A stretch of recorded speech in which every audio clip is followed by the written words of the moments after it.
Alright, here we go. Let's dive into this in fine detail. Just got wind that it's Friday, and from here on in, the only sensible place to kick off today's yarn is with that teaser Celtic dropped last night about what looks to be the new strip for the upcoming season. They teased it with a simple caption tomorrow, suggesting we're in for the full reveal today. The teaser clip was brief but memorable. A flash of white, a burst of orange, and absolutely left us wanting more. What struck me first was this thought: you've got to be kidding. This must be one of the first kits in Yonks that hasn't been leaked before the official unveiling. Since I don't know, maybe way back in 2007 we've had teasers after leaks. But of course, no sooner does Celtic drop that teaser than here comes footy headlines with their own version of the truth. They've just published what they're calling the third kit, and if there's one source that's proven reliable over the years, it's them. They've got the details down pat and they do their homework thoroughly, so we're looking at pretty much the real deal here. Now, when I say it's something, I mean it, and I should probably give a wee warning here. If you're out driving and watching this, pull over seriously. Similarly, if you're standing up to catch the live reaction, find yourself a chair before you buckle under how bold this thing is. 3, 2, 1. Here we go. And yeah, that was the teaser. Music all dramatic. The real thing though too. Versions, one without a sponsor, logo, sleek and minimalist, and another with the Daffabet branding front and center. First impressions, let's unpack them. What I absolutely adore is the shade of green. It's lighter than what we're used to at Parkhead, almost pastel, but it pairs beautifully with the included orange accents in the shorts. There's something about it that screams summer holidays. Picture yourself lounging by a pool in Tenerife or any warm spot with a crystalline poolside view. I mean, I know it's football kit, but it genuinely feels like something you'd wear on holiday. The tone, the palette, it's just that kind of vibe. Even if kit hasn't officially launched yet, I can easily imagine folks wandering about in it on a resort terrace somewhere, drinks in hand, letting the sun scorch their shoulders. There's a breezy casualness about it, a flair that's more holiday chic than matchday austerity. That said, does it pass muster as a proper football kit? That's where the debate kicks off. You've got the green base, the orange flash, and then the pattern. I hesitate to call it a pattern because really it's more like a slightly messy texture, kind of TD or washed in effect in hoops. The design is anything but tidy. It's bold, it's loud, but it's not exactly clean-cut. When I squint, it reads fine. It looks cohesive from a distance. Up close though, I start seeing what I'll call green stains. They're vague, uneven, and reminiscent of splashes of watercolor on a canvas in the wrong light. Footy headlines describe it as a TD hoops pattern, and yeah, I can't argue with that description. It's just, there's something a bit rough about it. It lacks crispness in form and might feel like an experiment gone just a little bit too rogue. Brings to mind that controversial home kit from a couple of years ago.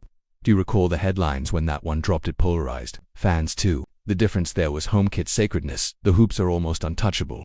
Experimentation on a third kit though, that's fair game. Let that be the canvas for the wild design choices. Oh, in that sense it makes sense. Why test these waters? On a third strip, this is the right one to push boundaries, to say why not. The result is a kit that, look, here's the punchline. I don't absolutely hate it. Clean and simple kits, minimal lines, neat aesthetics, that's my usual fare. But there's something about this that makes it stand out. It's outrageous, it's in your face, and that can grow on you. It might just end up iconic. And honestly, context matters. A live pitch with players moving, cameras flashing, shirt glistening under stadium lights, it could look brilliant in action, no lie. I think it'll be divisive. My bet most folks watching this will be naming it absolutely horrible. But there's beauty in the bold, and there's something about the madness of this shade combo that's seductive. If you squint, really squint, it starts to come together. That green has a freshness, the orange gives it punch, and the scribbly texture is what truly sets it apart from every other secondary strip we've seen this century. As for the other kits, we're likely looking at three main options for the coming season in the near term: the home kit, which has already been officially revealed, the away kit, aka the bumblebee stripes, black and yellow, narrow and punchy, and now this wild third kit, which Celtic will unveil officially today. Beyond that, the club's sure to churn out more versions, 4th, 5th, maybe right up to 10th kit territory, before the season's end.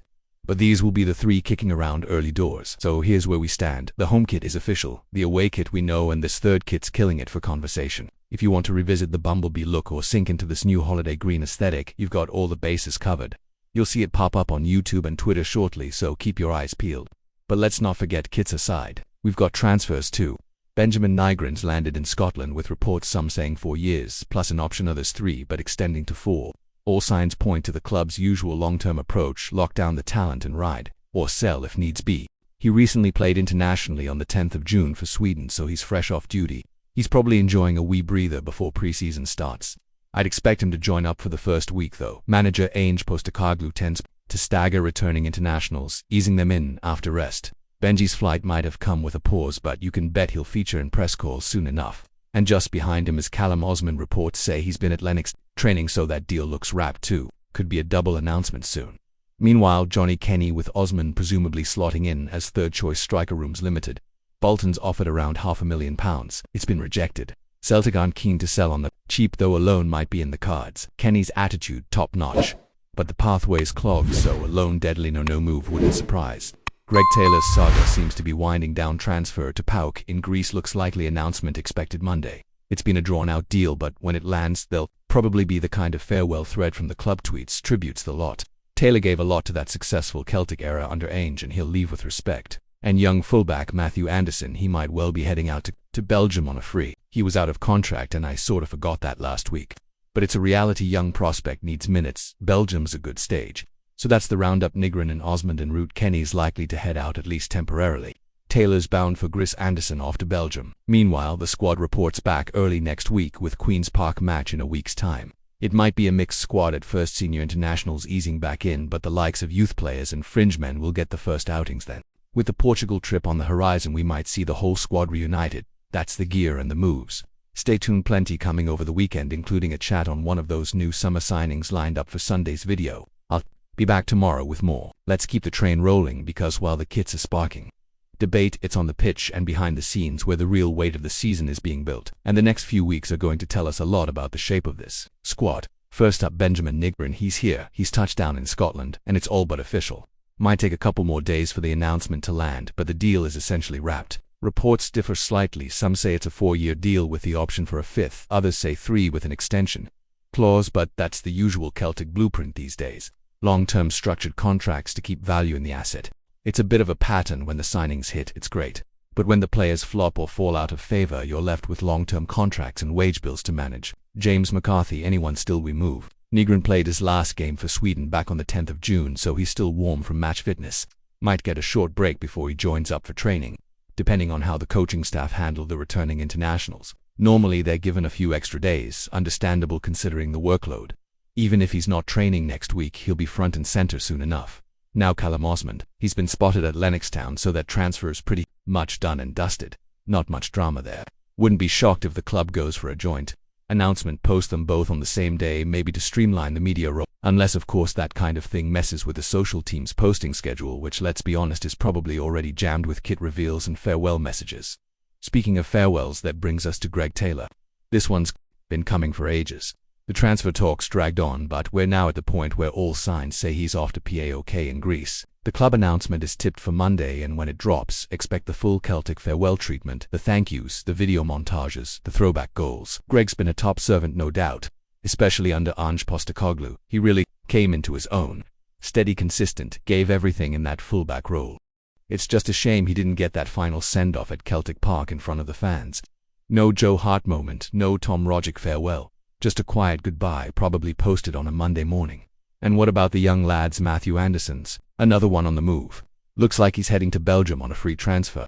I actually forgot to mention he was out of contract when I was talking about him last week. Bit of an oversight there, but the truth is his exit was always a possibility. He's a talented left back, and as much as we all love to shout for youth opportunities, sometimes the timing just isn't there, especially when you're trying to challenge for titles and fight in Europe. So as things stand, the rebuild, or maybe more accurately the refresh, is in motion.